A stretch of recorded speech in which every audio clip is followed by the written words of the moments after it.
Over the past few years, Renault has had great success in the Indian market with its sub-4 meter products. They built a new platform, and the first product on that platform, the Kwid, was a runaway success. With its unique design, it was a hatchback people loved, and they bought really big numbers of the Kwid. Then came the Triber, slightly different, slightly elongated version of the platform, but again, stunning looking car, great colors, great practicality, again successful. But one product that Renault was missing in the sub-4 meter lineup was an SUV. And here is the new SUV from Renault, the Kiger. Now the sub-4 meter SUV segment is intensely competitive. It's got lots of players, but if you're successful, the sales numbers are very high. It's very tempting. So does the Kiger have what it takes to be successful in the sub-4 meter segment? Well, let's find out. Now, if you were to ask me the most important reason for Renault's success in India, well, there could be lots of reasons. The ride quality of the cars, the practicality, the build. But I would have to say the most outstanding reason for Renault's success in India would have to be design. Their cars look like $1 million. That is true for the Kwid. That is especially even more true for the Triber, which looks a lot more expensive than what it is. And with the Kiger, Renault's following the same formula. This is very unique. It's a sub-4 meter SUV, but to be honest, it's more of a crossover. It's sort of competing between a hatchback and a traditional SUV. But when it comes to design, Renault's followed the same formula. You get the big Renault badge up front. The use of chrome is quite restrained, and you also get the layered headlights. So you get the LED daytime running lamps here. You get LED headlights, at least on the top RXZ model that we are driving is equipped with LEDs. You get the headlights here, and you know, this is an interesting touch. Those 6 beams of light coming out from the bumper, they look great at night. You also get a jutting chin, and I think overall with the restrained use of chrome, with the grey and the body colored elements, they blend quite well. Another thing that I really like about Renault's cars is their color choices. With the Triber, this was evident. They offered a brilliant blue, a brilliant orange. Same goes for the Kiger. The same blue is here. It looks absolutely stunning. They also have a red. All those bright colors really help because they make your car stand out. And like I've said before, if your car is being recognized by customers, that's half your job done. You're in the consideration set already. A unique feature that the Kiger is going to offer for its segment, dual tone roofs are available on all versions, and I think with the bright colors, the black roof looks great. You also get 16-inch alloys which fill the arches quite well. Could they be larger? Well, on the front they could be, but I think 16 is a good compromise. You get body cladding all around to sort of give it more of a macho look. You also get some great looking tail lamps. I absolutely love these LED tail lamps. They are very distinctive. They look absolutely fantastic. You get fairly muted Kiger badging here. You get a smaller Renault logo again. You get a turbo version because the version that we are driving today is the 1 litre turbocharged petrol. And one more aspect which adds to the practicality and the design of the Kiger is the fact that it has 205 mm of ground clearance.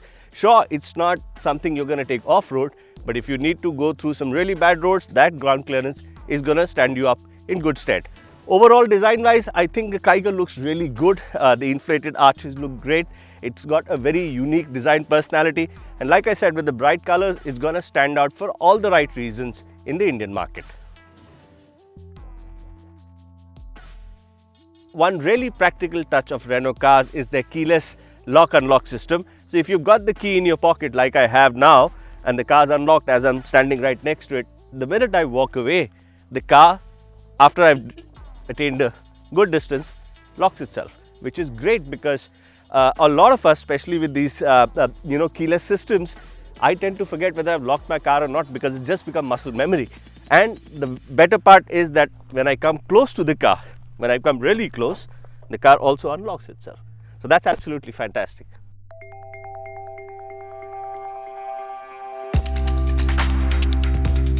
Another hallmark of Renault's products has been their practicality.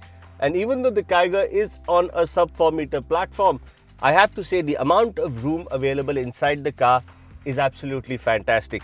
You get these quite nice, comfortable seats. They're quite well bolstered. They feel good to sit in. Some of the plastic quality I'm not a big fan of, such as the door handles. I think this can be improved upon. But overall, it's got decent plastics. It's got a lot of practicality until you get 2 glove boxes here. You get one here. You get another big one here.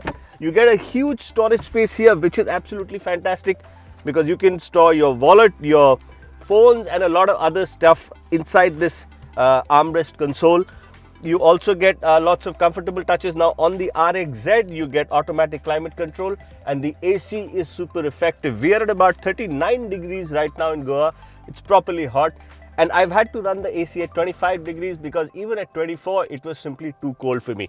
You also get an 8-inch multimedia system here. It's a touchscreen which works quite well, is decent resolution, and you get a 7-inch digital display in front of the driver.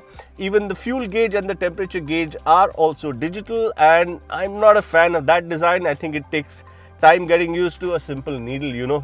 I don't think there's anything wrong with that, and Renault should have stuck to that. Having said that, the console is actually really well designed. The typography, the colors used, in fact, when you also get driving modes on the Kiger. You get Eco, Normal and Sport. When you change the driving mode, the colors change, the display changes, and it is a really well done display system that works very well, is very legible, uses an old-fashioned analog style speedometer which is very easy to read. And when you change modes, you also get different displays. For instance, I'm in normal right now and I'm getting an instant display of the fuel efficiency. When you move to Sport, it shows you an instant display of how much horsepower and torque of the car that you're using, and I think that's a great touch. The Kiger is available in 4 different versions. Like I said earlier, we're driving the top of the line RXZ, and I'm happy to say that the Kiger will offer 2 airbags at the minimum on all models. On the RXZ, you get 4 airbags, one for the passenger, one for the driver, and 2 side airbags. You also can get 5 different kind of packs that you can add on to any of the models. For instance, one of them offers an SUV look by giving you more visual addenda on outside of the car. This one features the Smart Plus pack, which gives you wireless charging, and you also get wireless CarPlay, which is a great touch for a car of this price and this size.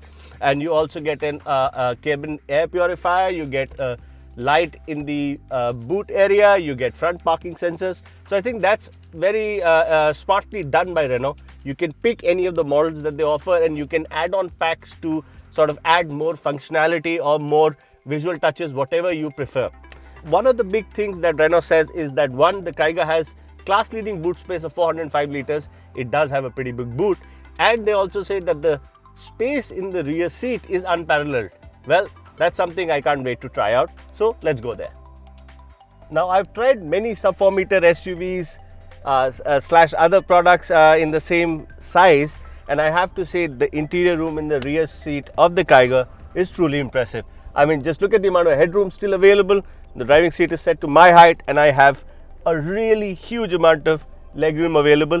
It's actually quite a comfortable place to be. I would like a little bit more under thigh support, but with the amount of space, with the amount of sort of shoulder room, headroom, leg room, I have to say it's very impressive. Also, the seat is quite wide. In fact, the Kiger itself is quite wide, and I think fitting 3 adults into the rear seat shouldn't be a problem. And this definitely adds up lots of positive points for the Kiger if you're chauffeured, or even if you have a large family that frequently occupies 4 or 5 seats inside the car.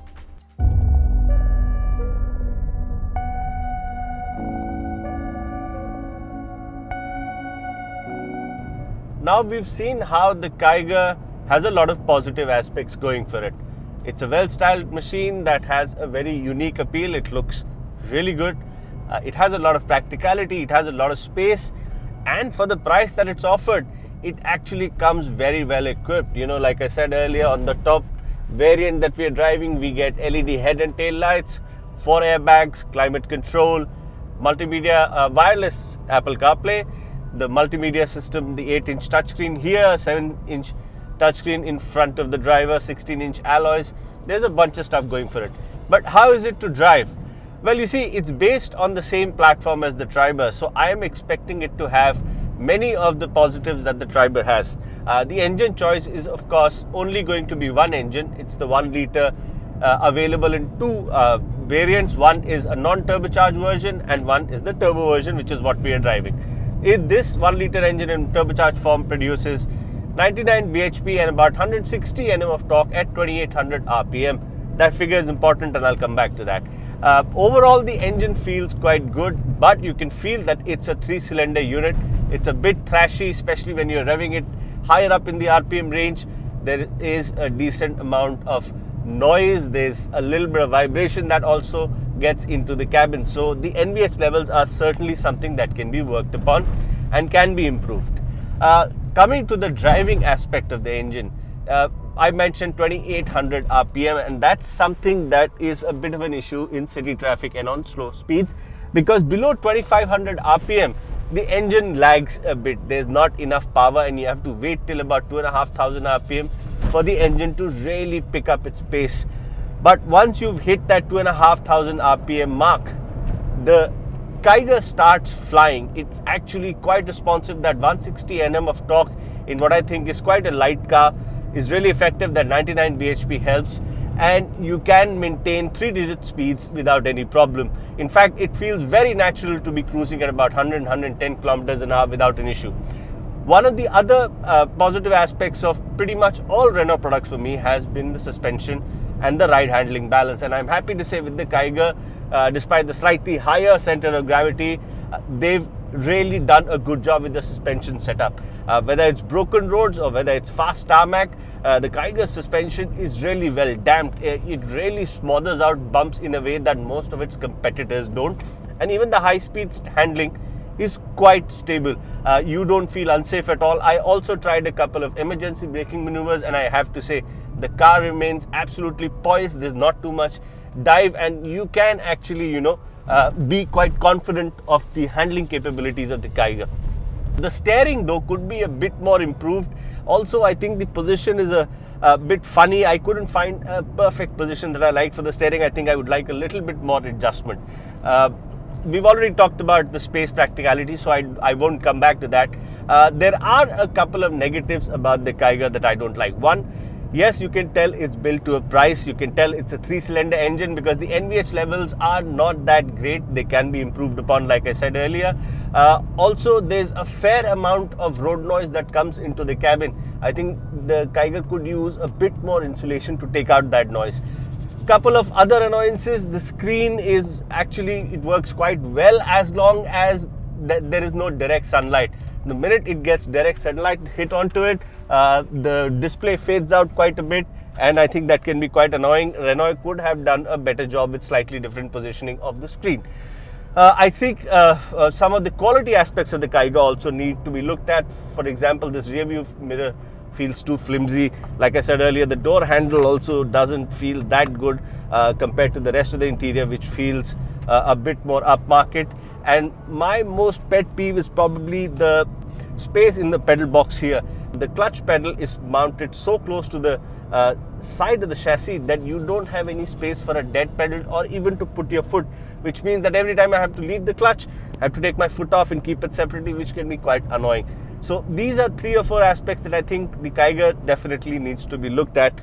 But when you look at the overall package, when you look at the space, the practicality, the looks, the amount of features you get, and the price, you see at this top version of the Kiger, the manual RXZ is 8.55 lakhs ex-showroom. It actually starts at 5.45 for the non-turbo version. At that price, you are getting a terrific product and a lot of product for that money. And I think that's where the Kiger's real utility lies, that at that price, actually, to put it differently, it's actually competing not so much with the Vitara Brezzas or the Kia Sonnets or the Hyundai Venues. It's competing more with the Grand i10 Nioses and the Swifts and the Jazzes of the world, because this at hatchback price, in fact in certain cases even less than hatchback price, gives you more space, more practicality. Yes, you make a few compromises vis-a-vis quality and NVH, but if you're looking for a value product which can serve most purposes and also offer you great looks that don't tell really how much the car is priced at. Like with the Triber, I always tell people that one of the biggest reasons for its success was people always thought it was a lot more expensive than it was. And I think it's going to be similar for the Kiger, that you can never tell what the car is priced at, and that works great for sort of your social status. And at this price, the Kiger is a product that you should seriously look at if you're looking for a sub 4 meter product which is value, good to drive, and offers a lot of bang for your buck.